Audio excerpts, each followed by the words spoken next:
Hello and welcome to Live Lessons and Confession, the channel where we figure out our power by figuring out ourselves. And whether you're a new or returning viewer, welcome. Please don't forget to hit the like button, subscribe button, as well as the bell notification. And we are going to continue to the Love is Blind reunion. It was as pointless as usual. No real question were asked, but I'm just gonna catch you on a quick update. Starting with Megan and Jordan. This was probably the couple I was rooting for the most, and yeah, they decided to go their separate ways. Megan is now a mother and she feels amazing about that, and Jordan is still focusing on his son. This is going to be a quick recap. The reunion was so very boring. So quick recap. Megan and Jordan, they're happy. Jordan clarified what he meant by him regretting Megan being introduced to his son. He's in protected dad mode. It was nothing personal. It was just introducing someone to your son or your daughter or your child is a big ordeal. So he clarified that. And we found out Megan is now a mother. She has a new partner. You know, they have their ups and downs, and she is happy with her life as a brand new mommy. She said she went on a couple of dates with Mike, but it didn't work out. I don't know why she gave him a chance. Ill Mike. They bring out Casey, Patrick, and Kate. And the whole ring thing. Casey having the ring and her keeping the ring and what she meant. And it's just, I was over it. I do admit, Casey did look beautiful. Now I see what she meant by people thought she was beautiful. I didn't see it at first, I'm not gonna lie. But after she was dressed up, I was like, okay, I can see it now. I will never be a hater when a woman actually looks good and put together. I'm not gonna hate. But Casey's just not a good person for me. Anyway, so they brought Casey and Patrick out and they discussed whatever theatrical performance she did at the end of episode 605, whichever episode before they went to Baja. Of course, Patrick was in his feelings. He sent her a TikTok about her being the side chick. She didn't approve of it. I was like, Casey, I don't care. I don't have patience for people who I think are crappy human beings. And I think that goes for most people. I don't have patience for her. I did not care. Just give that man the ring back. And then Alini, who's out here looking for a man with a bigger heart and even bigger wallet, it's like, well, Netflix bought the ring. So why do you need to keep the ring? Y'all are broke. She gave the ring back. They brought out a basketball player. Casey's mouth dropped. She was just ready to pounce on that man. From my perspective, she was ready to pounce on that man, okay? They played basketball. She won, so she got to keep the ring. Whatever. Do not care. But the one thing I did want to point out is people send death threats to Casey. Can y'all stop doing that? Casey is a crappy human being. I do not like her as a person. After she showed her rear on national television, I don't like her. She doesn't seem like the type of woman who's gonna get along with me. But sending someone death threats is a little bit too much. Like, y'all do the absolute most. Me not caring for someone and thinking they're a crappy human being is me not giving them the time of day. Not you sending death threats and being extra weirdos. Because now y'all are giving Casey ammunition to be like, well, I'm being bullied online. Don't give her any more ammunition. Just ignore the girl. Ignore the girl. The girl loves attention so much. Okay, that's why she mentioned Helene's trip on national television. She loves attention. You know how to combat that? You give her none. Sending her death threats is wild. Y'all, when I heard that, I was like, are you serious? Come on. Can we do better? Anyways, after that, we found out that Casey dated Joe for half a month. Creepy Joe. Ew. Like, ew. I actually want to throw up. I don't want to be mean, but I guess I'm going to be mean. She did not like Patrick because she thought Patrick was unattractive. But she picked Joe. According to my untrained eyes, I've already said this before and I'm going to say it again.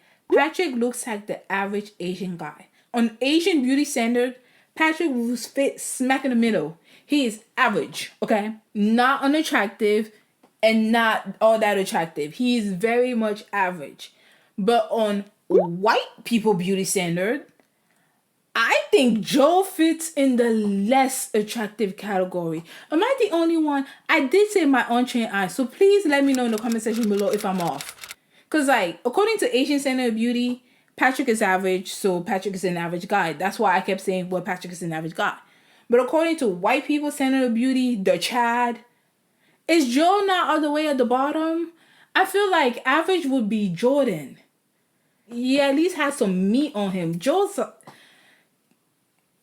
Anyways, she's a white woman, so of course she's gonna prefer white guys. I actually expect people from a certain culture to prefer people who look like them. Okay, it is what it is. But to just be like Patrick is unattractive, but you pick Joe, who I actually think is a downgrade.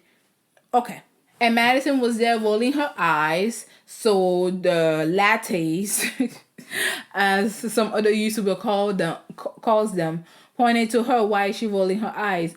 Because Madison found out that Joe started dating Casey right after they had broken up their engagement, and Casey had the audacity to call her Eskimo sisters. Listen, I've already said it before. Casey is a crappy human being. Is she the R word? Probably. Eskimo sisters? What? Because you dated the same person? And of course, Madison was angry. This is her fiance. You were just a girlfriend of 1 month. She was actually engaged to this crappy person. And because you're hunched the same person, you're going to say what, Eskimo sisters? Madison was pissed. I agree with Madison. What the freak is that? Ew. The camera pans to Nick. Nick is lying through his teeth. He's talking about how he used fate as a way to control the outcome. I was not paying attention. It was a snooze fest. Well, he did apologize to Kate, and she accepted his apology. So that's... And Annie said she does not regret not picking Brendan over Nick. She would have still picked Nick. I'm like, girl, you're delusional. Brendan was not going to marry Annie. Let's not even be like Brendan was going to marry Annie. Brendan was not going to marry Annie. However, if I had to go down in history in who I was paired with, and Nick or Brendan, I would pick it Brendan. The outcome was going to be the same. Annie was going to be single, whether she had picked Nick or Brendan. I would much rather pick the one who is somewhat better looking over Nick. Okay, it has nothing to do with Brendan actually loving Annie. I don't think he did. I think most of these men just came on for clout. I think a lot of people this season just came on for clout. Maybe except Jordan. Maybe. But I think a lot of them just came on for clout. But you don't regret picking a Nick over Brendan. The outcome is the same. Don't get me wrong. Brendan was still going to break up with Annie. But, okay, girl. Okay. Joe apologized about his mean comment to Nick. I don't think it was mean. I think it was real. But he apologized to it. He just said it's because Brendan is his friend and it was a joke, but he's sorry. Again, I don't think it was mean. I think it was real and honest. But that's the one honest thing Joe actually did. Kate says after the pod date reunion, she did date Brendan for a little while. And then they went to Casey's apartment. And Casey basically threw herself on Brendan and stole her man. And I'm like, Casey, the home wrecker. Listen, I felt like this reunion was just like, Casey is a home wrecker. Casey is a landing strip girl. Casey is the type of girl who wants all type of attention from guys and she's willing to do anything, which I agree. I actually agree. I think someone talking about their landing strip on international television is wild. And the way Casey came across, she's obviously male-centered. She obviously loves male attention and validation. Whatever. However, I also know women, all right?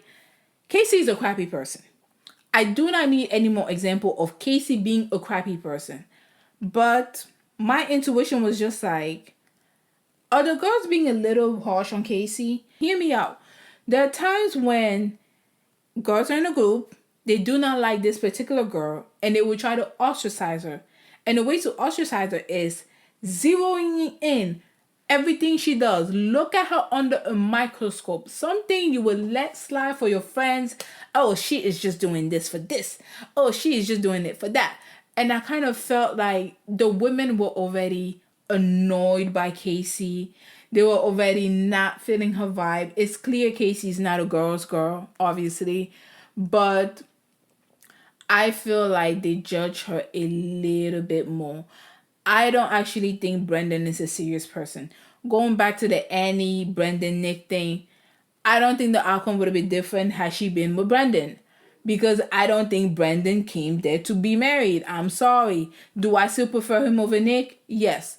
but I don't think it would have resulted in a marriage. So when Kate said she was dating Brendan for a while, and then Brendan had wandering eyes and went to Casey, I don't really know if this is a Casey thing or looking into stuff too much as a woman. When you already have this negative perception of this girl, you're maybe looking into it too much when it is just a face value.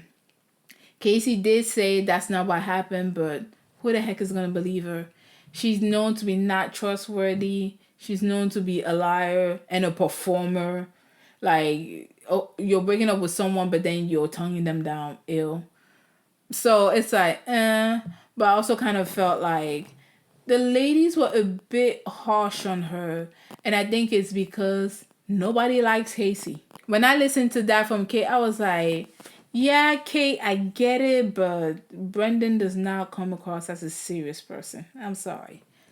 Maybe this is not a Casey fault. Maybe it's just a him fault. Okay, now moving on to Anton and Nalini. They talk about the strip club thing.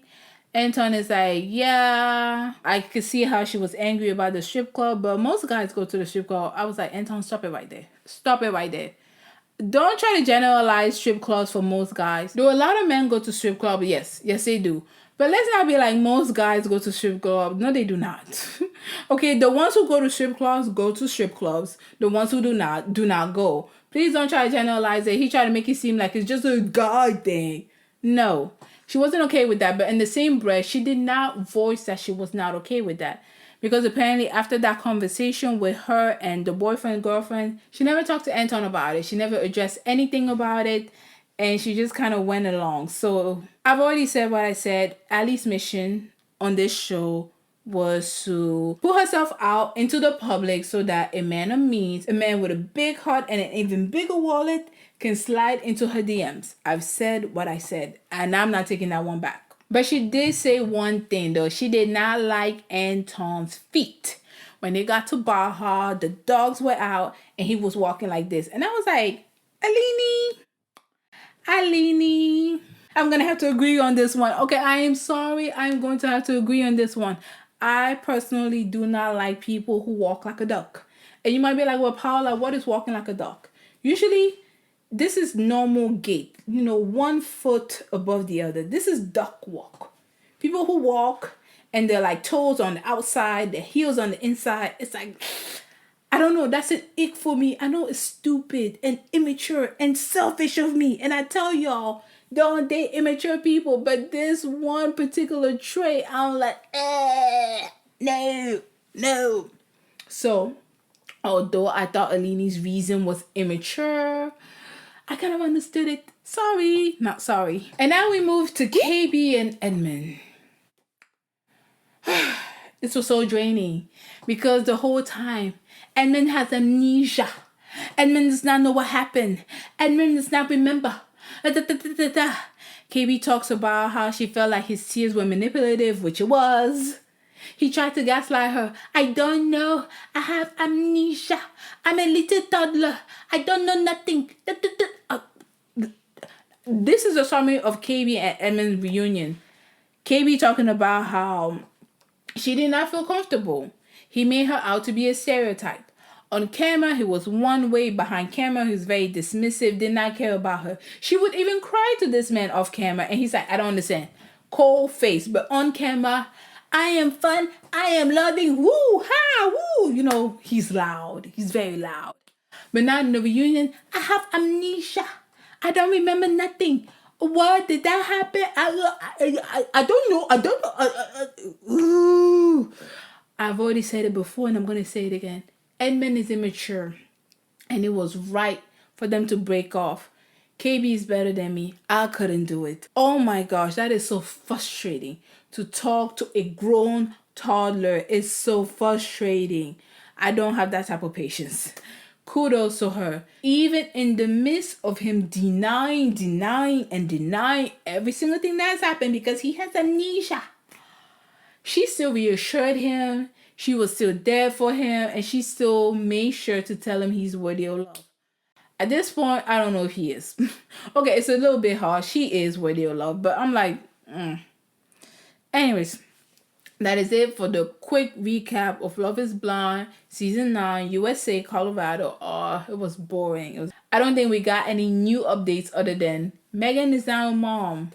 And the lattes are so weird when it comes to contestants having kids. Like, it's not your kid. Anyways, I just thought that whole thing was very weird. Please let me know if you saw the reunion and especially what you thought of the reunion in the comment section below. Mwah.